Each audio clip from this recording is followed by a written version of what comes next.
দেখো দেখো না, অমিতাভের কাছে অক্ষয় কুমার শিশু। আমার কানে বাজে এখনো। কতটুকু আসলে শেষ হয়েছিল কাজ জীবন দশায় মান্না ভাই? না, সবটুকুই শেষ হয়ে গিয়েছিল, খালি মিউজিকটা একটু প্রবলেম ছিল। এইটা মিউজিকটা পরে এফআই মানিক সাহেব, বাবুল ভাই এরা মিলে মিউজিকটা কমপ্লিট করে। মিউজিকটা সিঙ্ক হচ্ছিল না। ডিজিটালের প্রথম ছবি সেটা, পিতামাতা রামানো। ডিজিটাল ফরম্যাটের মিউজিক করা প্রথম ছবি হচ্ছে পিতামাতা রামানো। ওইটা একটু সিঙ্ক হচ্ছিল না, আগ পাঁচ হচ্ছিল।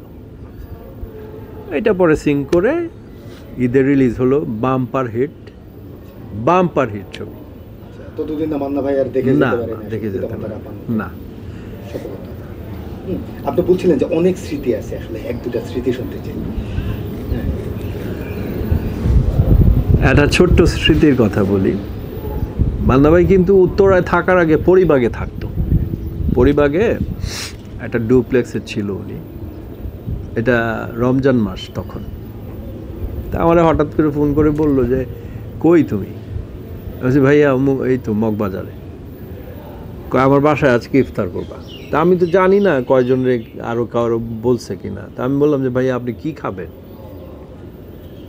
কয় কিছু না, তুমি আসো। আমি বলছি না ভাইয়া, খালি হাতে আসবো না, একটু বলেন। কয় তাহলে দই বড়া নিয়ে আসো বেলি রোড থেকে। তো উনি খাওয়া দাওয়া খুব লিমিটেড করতো, খুব অল্প অল্প খেত। তো আমি দই বড়া নিয়ে গেছি।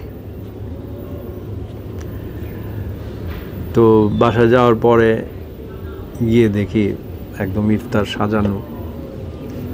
তো আমাদেরকে নিয়ে ডুপ্লেক্সের উপরের বেডরুমের কাছে একটা বড় টেলিভিশন আছে, ওখানে নিয়ে গেছে। নিয়ে গিয়ে আপনার একটা ছবি ছাড়লো। ছবিটা নাম হলো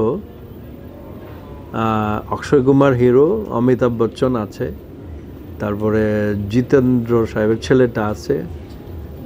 ছবিটার নামটা আমি ভুলে গেছি। আমার একটা সিন দেখাইলো, বলে দেখো দেখো না, অমিতাভের কাছে অক্ষয় কুমার শিশু। আমার কানে বাজে এখনো। তো দুইটা সিন দেখার পরে আমরা ইফতার করলাম। ইফতার করে তো উনি প্রতিদিনই সোনারগাঁ হোটেলে বসতো। সোনারগাঁ হোটেলের ভিতরে কর্নারে একটা টেবিল ছিল। তো ওই দিন একটা গল্প সেটিং ছিল, আমি ওনার সাথে ওখানে গেলাম।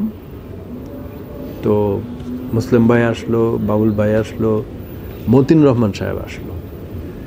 তো ওনারা আসার পরে ওনারা মুরব্বীরা বসে কথা টথা বলা শুরু করলো। তো ওখানেই ডিনারের ব্যবস্থা ছিল। তো আমার বললো খাও না কেন, খাও। তারপর ডিনারটা শেষ করে আমি বললাম যে ভাই আমি চলে যাই। যাও, কালকে দেখা করব।